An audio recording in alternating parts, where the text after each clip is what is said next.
The offensive line will have to get the party started.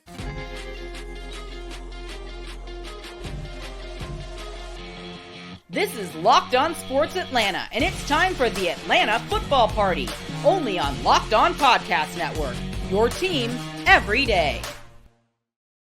Welcome into the Atlanta Football Party, your home for the best Atlanta Falcons football talk. It's local insight you can't get anywhere but right here at Locked On. I'm your host, Tenitra Batiste. Alongside me are Jarvis Davis and Aaron Freeman. Today's episode is brought to you by Game Time. Download the Game Time app, create an account, and use code LOCKEDONNFL for $20 off your first purchase.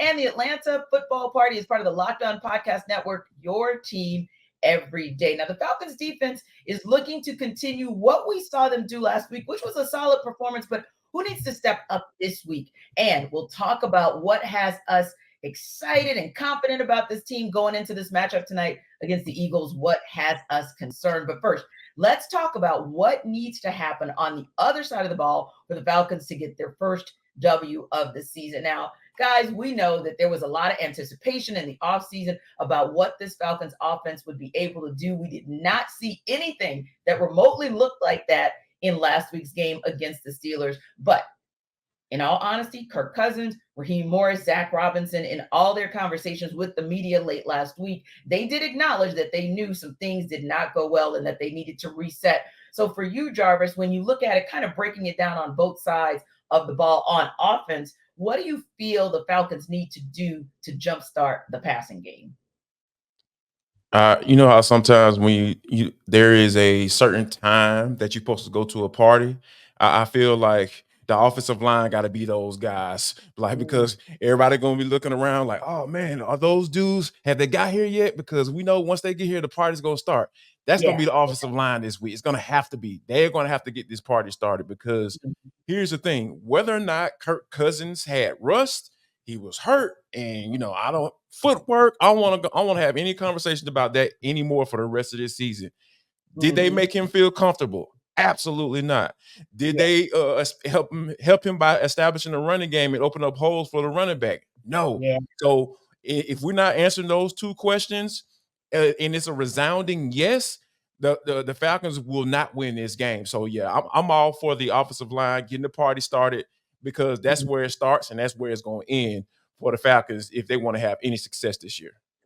And I think that's such a great call, Jarvis, because I know we're going to talk about this, and I know there has been a lot of conversation about what Kirk Cousins did or did not do. But I'll admit, when I was looking at the injury report for this week and kind of thinking back to last week and kind of remembering who got wrecked last week and what he might need to do to step up to the plate, whether that's Caleb McGarry or whether that's somebody coming in his stead, that was my thought as well. Like O-line, you certainly owe Kirk Cousins and even to some degree the run game, because 89 yards is okay for a running back room, but not for this particular running back room and for this team and what they need them to perform. So you begin to look to see other areas where they can improve. And that was my answer to Jarvis, like O-line, you've got to step up, because that's what, to your point, the Pittsburgh Steelers O-line did when they realized, oh, we have a change under center, and we're going to need a lot out of Najee Harris. We're going to need a lot out of Jalen Warren. They gave what they were supposed to give. What about you, Aaron, in terms of the passing game? What do you need to see change? What do you need to see tonight out of this passing offense for the Falcons? I would like to see some play action passing. That would be a nice start. Be a normal NFL offense that runs some play action. Whether you want to do that under center, at a shotgun, and a pistol, don't really care what you do. You just got to do it. Get the job done. Because I think in today's NFL, play action becomes the way that you can generate those explosive plays over the middle of the field and attack the vulnerabilities of a defense like the Philadelphia Eagles, who don't necessarily have the strongest linebacker core.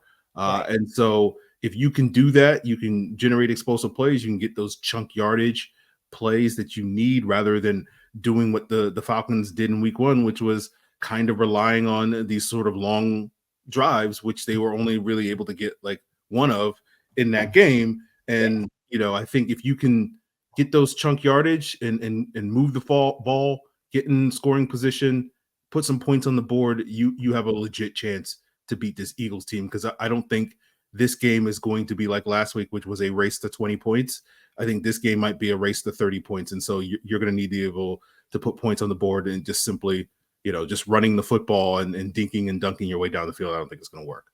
Yeah, you make a great point because that game, two things. Number one, that 34-29, that 34 points that the Eagles scored, that pretty much tells you all that you needed to know about what they could do. And honestly, if you watch that game, you kind of sort of know the Eagles could have gotten that up into the 40s if they'd executed on just a few more plays. So that tells you their ability to be able to score points and also free it.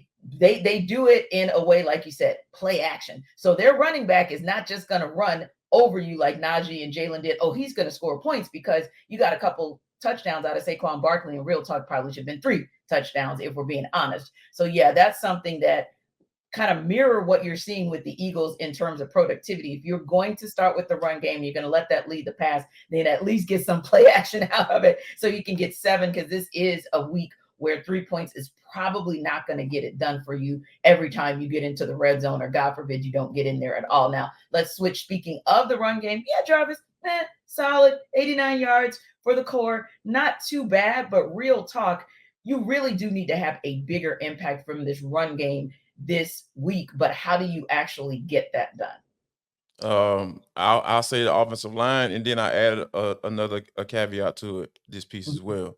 I understand what Bijan Robinson brings to the table, but I feel like it needs to be more of a mixture, not 50-50, but it needs to Right. be more of a mixture in getting Tyler Allgeier involved some way, because the way he was running the football, and he had some success with he had 3 carries for 21 yards.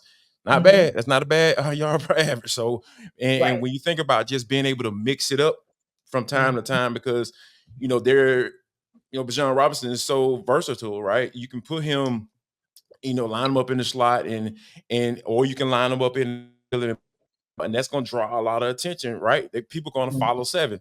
So and Zach Robinson did do this last week. He had both of them in the game at the same time. So I would like to see a little bit more of that, because I'm all about making the defense think. Like, okay, all right, they got Yeah. 25 and 7 in the game. Okay, 7 is going in motion. Is it going to be a screen, or is it going to be a handoff to a fake screen to Bijan, and then hand it off to, or toss it to Tyler Allgeier, or hand it off to him? So I'm all for throwing as much at that defense pre-snap so they can get those guys to thinking, because we know Tyler Allgeier is a one step and run it down your neck, type running back. So I would love for him to kind of get mixed in the mix a little bit more. Yeah. And what about you, Free, in terms of the run game? What do you want to see this week to show that the Falcons not only elevate their run game, but actually get some execution, especially in the red zone? Yeah, I think building off Jarvis' point, like I want to see them diversify the run game a little bit. If that Yeah. means getting Allgeier the ball a little bit, Bohr do that.